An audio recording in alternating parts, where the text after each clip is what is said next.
एक संत जी बरसाना में रहते थे। वे हर रोज सुबह सुबह उठकर यमुना जी में स्नान करके राधा रानी जी के दर्शन करने जाया करते थे। ये उनका हर रोज का नियम था।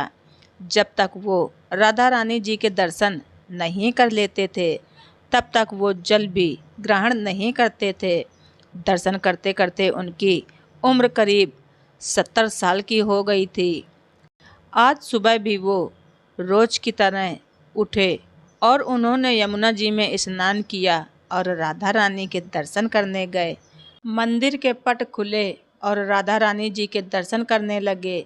दर्शन करते समय संत जी के मन में एक विचार आया कि मुझे राधा रानी जी के दर्शन करते हुए आज 70 साल हो गए, लेकिन मैंने आज तक राधा रानी जी को कोई भी वस्तु नहीं चढ़ाया। लोग राधा रानी के लिए कोई नारियल लाता है, कोई चुनरी लाता है, कोई चूड़ी लाता है, कोई बिंदी लाता है, कोई साड़ी लाता है तो कोई लहंगा और चुनरी लाता है, लेकिन मैंने तो आज तक कुछ भी नहीं चढ़ाया। ये विचार संत जी के मन में आया कि जब सभी मेरी राधा रानी के लिए कुछ न कुछ लाते हैं तो मैं भी अपनी राधा रानी के लिए कुछ न कुछ लेकर ज़रूर आऊँगा। लेकिन मैं क्या लाऊं जिससे मेरी राधा रानी खुश हो जाएं। संत जी ये सोच विचार करते हुए अपनी कुटिया में आ गए। सारी रात सोचते सोचते सुबह हो गई। सुबह उठे और उठकर स्नान किया और आज अपनी कुटिया में ही राधा रानी के दर्शन पूजन किया।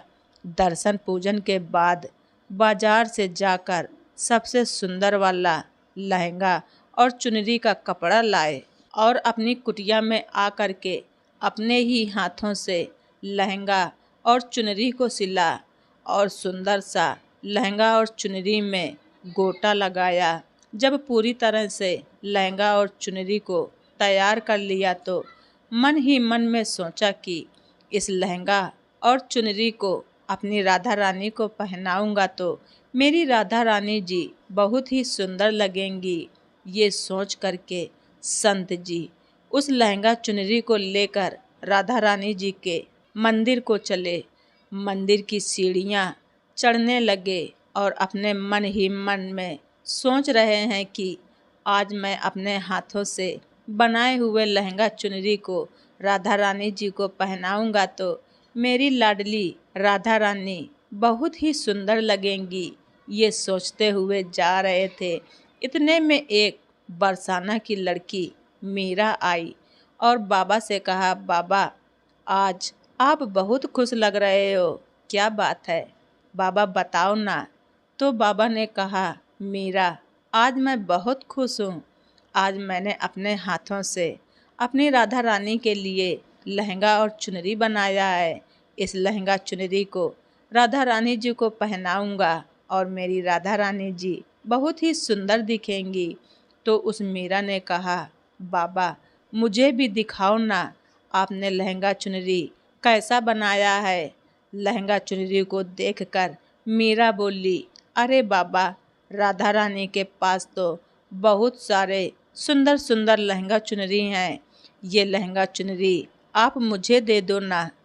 तो संत बोले, बेटी तुमको मैं दूसरा बाजार से दिला दूंगा, ये तो मैं अपने हाथ से बनाकर राधा रानी के लिए लेकर आया हूँ, तुमको और कोई दूसरा दिलवा दूंगा। लेकिन उस छोटी सी लड़की ने उस संत का दुपट्टा पकड़ लिया।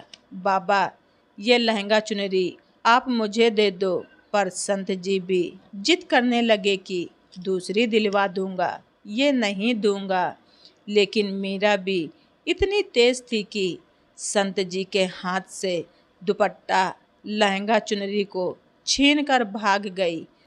अब तो संत जी को बहुत ही दुख हुआ कि मैंने आज तक राधा रानी जी को कुछ नहीं चढ़ाया, लेकिन जब लेकर आया तो मीरा लेकर भाग गई। मेरा तो सारा जीवन ही व्यर्थ है, अब मैं क्या करूँगा। ये सोचकर संत जी सीढ़ियों पर ही बैठकर रोने लगे। इतने में कुछ और संत जी वहाँ आए और पूछा, क्या बात है महात्मा जी, आप क्यों रो रहे हो? तो संत ने उन संतों को पूरी बात बताई। संतों ने संत को समझाया और कहा कि आप दुखी मत हो, कल दूसरी लहंगा चुनरी बनाकर राधा रानी को पहना देना। चलो राधा रानी के दर्शन कर लेते हैं। इस प्रकार संतों ने महात्मा संत को समझाया और राधा रानी के दर्शन को लेकर चले गए।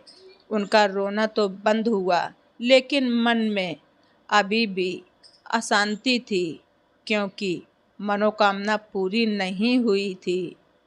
तो अब संत जी बेमन से राधा रानी जी के दर्शन करने जा रहे थे और मन में यही सोच रहे थे कि मुझे लगता है कि राधा रानी की इच्छा नहीं थी, शायद राधा रानी मेरे हाथों से बनी लहंगा और चुनरी पहनना ही नहीं चाहती थी। ऐसा सोचकर वो बड़े दुखी होकर राधा रानी के दर्शन के लिए जा रहे थे। मंदिर में आकर राधा रानी के मंदिर के पट खुलने का इंतजार करने लगे। थोड़ी ही देर बाद मंदिर के पट खुले तो संतों ने कहा, महात्मा जी देखो तो, आज हमारी राधा रानी जी कितनी सुंदर लग रही हैं। संतों की बात सुन करके जैसे ही महात्मा संत ने अपना सिर उठा करके देखा तो जो लहंगा चुनरी बाबा संत अपने हाथों से बनाकर लाए थे वही आज राधा रानी ने पहना था। संत बहुत ही खुश हो गए और राधा रानी से कहा, हे राधा रानी, आपको इतना भी सब्र नहीं रहा, आप मेरे हाथों से मंदिर की सीढ़ियों से ही लेकर भाग गई, ऐसा क्यों सर्वेश्वरी? तब राधा रानी ने कहा, संत महाराज, आपके भाव को देखकर मुझसे रहा नहीं गया और ये केवल लहंगा चुनरी ही नहीं है, इसमें आपका प्रेम है, तो मैं खुद ही आकर के आपसे लहंगा चुनरी छीन कर ले आई। इतना सुनकर के संत महात्मा भाव विभोर हो गए और संत ने उसी समय अपनी राधा रानी जी को अपने हाथों से बनाए हुए लहंगा चुनरी को पहनने के लिए हृदय से धन्यवाद दिया। दोस्तों, आप सभी लोगों को हमारी स्टोरी पसंद आई हो तो कमेंट बॉक्स में राधे राधे लिखें। धन्यवाद। ऋचा वॉइस।